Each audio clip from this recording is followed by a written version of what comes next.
Your mother passed away? So? Haven't I told you last week that I got a big gathering with relatives here today? I was shocked by what my mother-in-law said. Well, I'm in the middle of her funeral right now. None of my business. Get here ASAP. I'm having once-a-year party, and I'm short-handed here. I was too hurt that I almost burst into tears. My mother passed away at a young age of 53. My mother-in-law was trying to pull me away from saying my last goodbyes. Her reason was just for the once-a-year party. But her voice on the phone sounded serious, like she hadn't said anything wrong. If I didn't comply with her, I shuddered to think what kind of harassment awaited me in the future. Suddenly, I'm on my way. I replied in a trembling voice and let my tears flow freely. My name is Wendy, 27 years old. My husband Paul and I just got married this year. He is a ceramic designer at a tableware brand. It was just a coincidence that he and I, who was an anatomy assistant, crossed the path. Paul happened to be free and brought a document that normally passed through the finance department to the admin office. That's how we met the first time. He is from a family of artists. His father, Tom, is a painter, and his sister and brother also work in an art-related field. I wondered if I would fit in well with such a family without having much of an artistic sense, but they welcomed me warmly. Well, not all of them to be exact.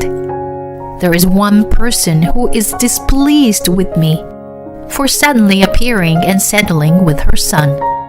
The person with resentment is Debbie, my mother-in-law.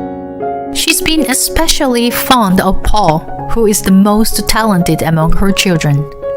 When he was still at university, she tried to control his future by interfering with his job search and even his dating life. She even tried to set up a marriage while he was still a student, which is hardcore. He thought she was a nuisance, so he rejected all her suggestions, get a job on his own, and decide to marry me. It's kind of a defiance against his mother. Given that, it's not difficult to imagine that she loathes me. Every time she and I meet, you came too, wearing another out of fashion. I'm ashamed to see my daughter-in-law walking around in public, looking like that. Oh God, Wendy, what makes you think you can just sit there and do nothing? She would make a sarcastic remark after another as much. If I try to help as I told, she complains about my every move and makes me feel so small.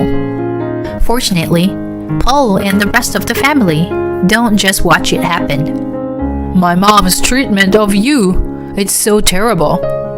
I'm going to the upcoming memorial services by myself. Whatever she says, I'll just make up something. I'm very sorry about my wife. She still carries the resentment about not being able to control Paul. I'll scold her too. But if she doesn't change, don't worry about coming here. Paul and my father-in-law Tom both look out for me and make arrangements so that she and I would have a little contact as possible. Minimal visits to in-laws. When I'm there, Paul never leaves my side to protect me from Debbie's sarcasm. From her point of view, that adds more oil to the fire. But since she's been warned by Tom and Paul, she couldn't say much to me. Seriously, you were so good at fooling Paul and Tom. So far, I've been able to escape her sarcastic attack with only a little remark. "How's it going, honey?" "All good here. How about you? Not overworked?" "Yeah, I'm quite busy, but what to do? I miss you and your home cooking." "If you work hard, you'll be rewarded with whatever you want to eat upon your return. It's already at night there? Have a good rest and be ready for tomorrow." "Thanks.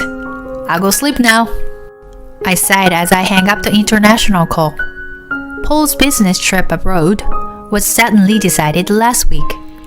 He was told that the designer had to supervise the work at a manufacturing plant overseas. It wasn't unusual for him, but it was the first time decided so suddenly that preparations were hectic. He normally rented a portable Wi-Fi or similar if he was going to be on a long business trip. But this time, he was too rushed to get it done at the last minute. Until it was ready over there, the only time to contact him was when he had Wi-Fi in the hotel room. I was supposed to be alone for a while, so I planned to stretch my wings and visit my parents for the first time in a long time. Then my phone I just put away rang. Wondering if it was Paul again, I saw a strange number on the screen. Even though I was reluctant, I answered the call. "My mother?"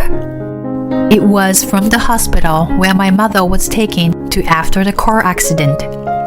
I can't remember exactly what happened after the call. When I arrived at the hospital in a rush, my mother was lying in the bed with so many tubes hooked on the machines. The doctors tried everything they could, but she passed away on the night of the accident. She had my brother and me at a young age, and after my father passed away, she raised us alone. She was only 53 years old. My older brother, who got there late, fell down on the floor in tears after seeing her corpse. The driver of the other vehicle got down on the floor and apologized frantically. No matter how much he did, she wasn't going to come back. I couldn't give him my forgiveness then, and just watched him in silence. After all the paperwork was done, my brother decided to be the chief mourner. She had never been a fan of big events in her life, so we thought she wouldn't have liked the grand funeral. We only called close relatives and friends and arranged a humble farewell. Of course, I called Paul right away. "Oh no! What to do? I'll arrange my return." "Don't worry, my brother is taking care of things. If you come back now, it'll create a big dent in your work. My mom respected your work, so she won't be happy if you did that." "Well, okay." She was so kind to me. I wish I could have been there to say my farewell. Anyway, I'll try to get my work done ASAP and come home sooner. "Okay, hon. Don't push yourself too hard."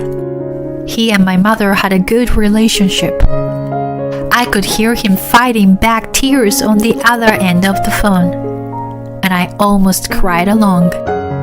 The wake and the ceremony went smoothly, and the burial was to be done next. My brother and I were both slumped with so many things to take care of. We didn't even have time to just mourn. My mother's coffin was placed in a hearse, and we were waiting for the procession to begin. Then I realized that my phone in my bag had numerous missed calls. I thought those were from my mother's friends, as I've already received many. Although I was fortunate to know there were so many people who cared about her. It was difficult to answer to all once the ceremony started. I decided to take the call, which just came in, and turn off my phone afterward. I ran to the side of the church and answered my phone. "Yes, This is Wendy. Hi, Wendy! What are you up to? The deafening, high-pitched voice hurt my brain. I pulled my phone away from my ear and checked the screen. There it was. The name of my mother-in-law. I had Paul inform his family about my mother. Tom had a family engagement, so he didn't come to the ceremony. Instead, he attended the wake the day before. Then I remembered he came along without Debbie. I wasn't surprised, as I expected her not to show up to the funeral of the mother of her resentful daughter-in-law. What am I up to? I'm in the middle of my mother's funeral. Oh, right. I think Tom mentioned something about it. By the way, I'm short-handed over here. Come and help me ASAP. Come over now? I've told you there is a big gathering of my family today before. Did you think you didn't need to join because Paul was away? Wishful thinking. I tried hard to explain the situation, but she was determined to have me there.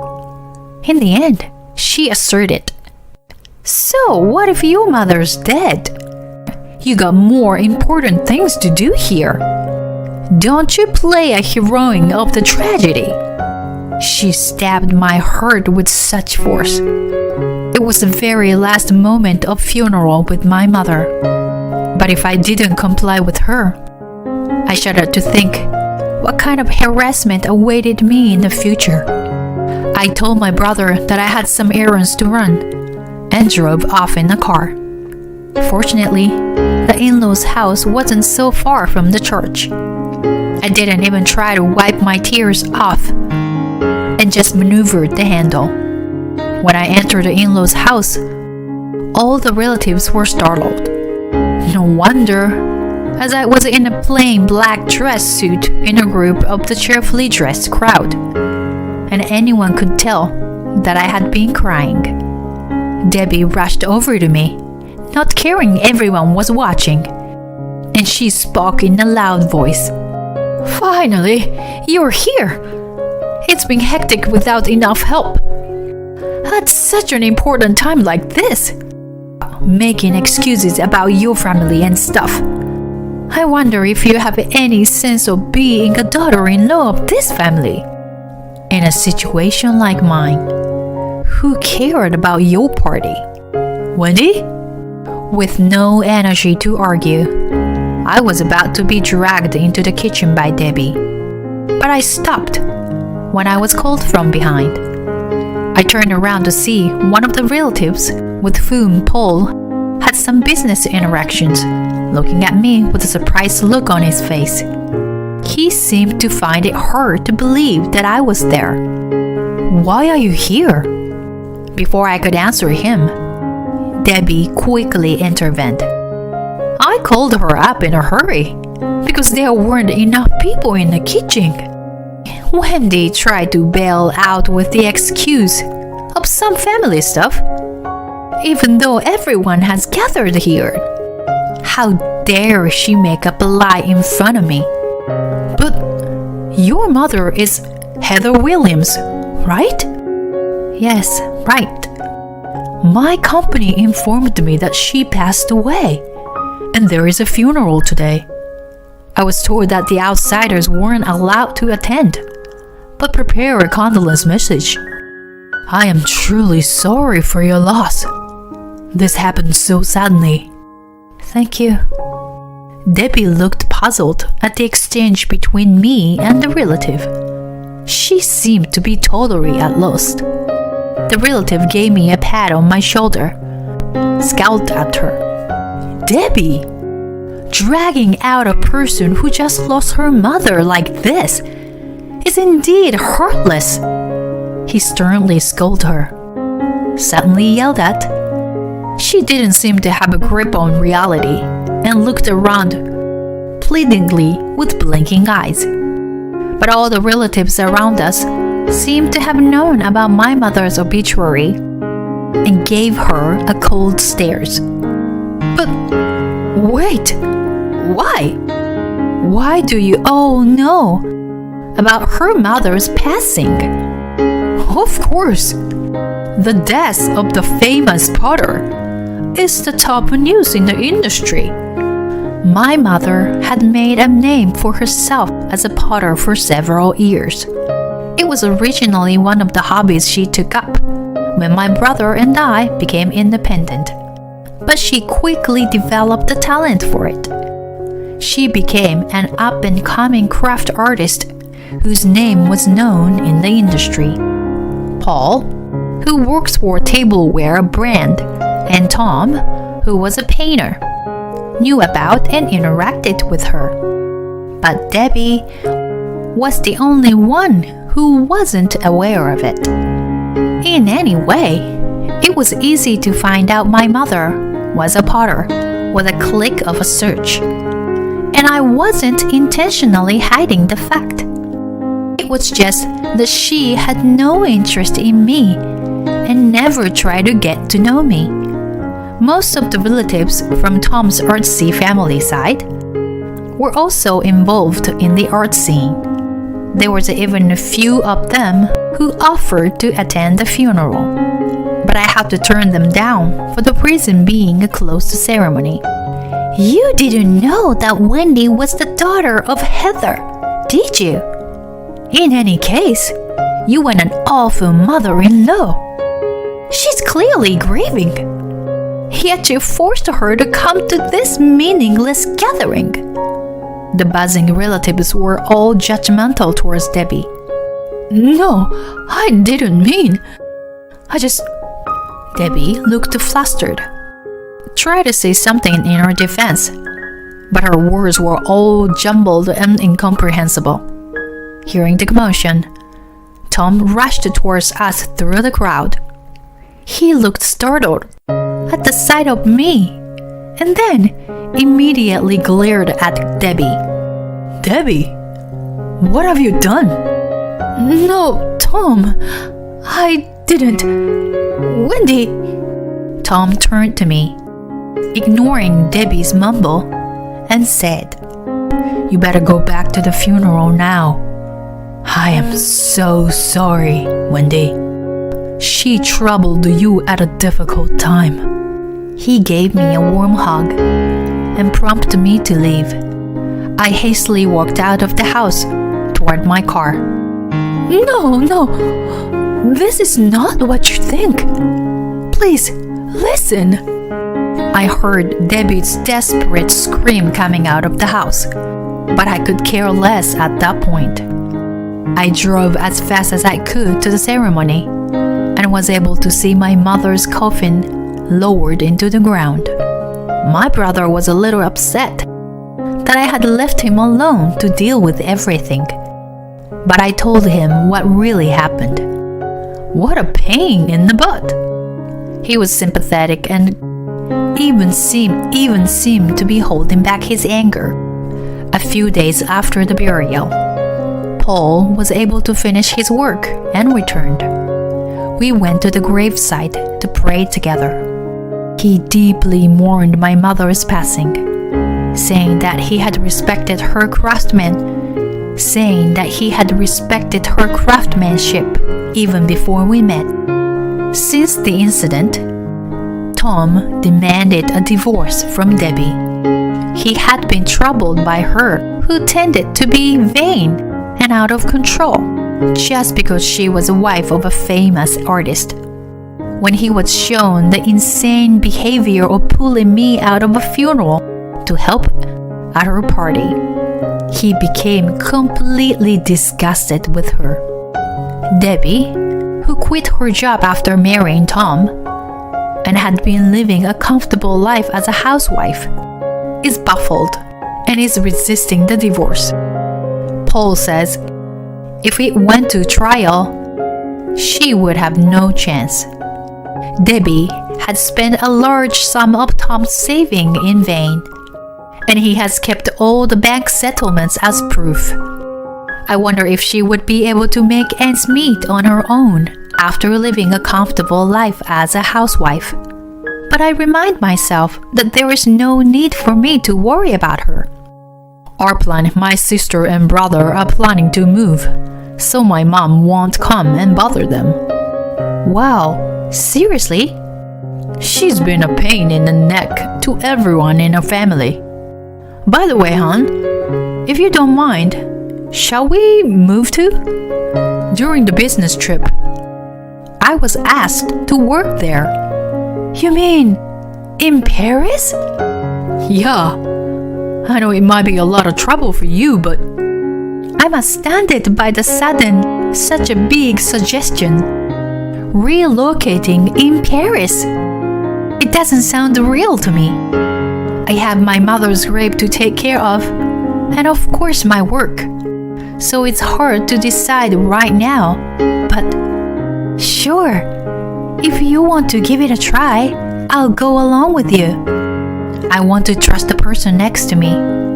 If my mother was here, she would push my back and say, "You go and take care of him," at his side.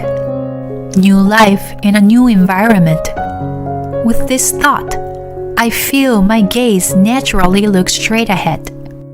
My mother's death was painful, and the series of events that followed was like a storm. By overcoming them, I will walk forward with Paul at my side.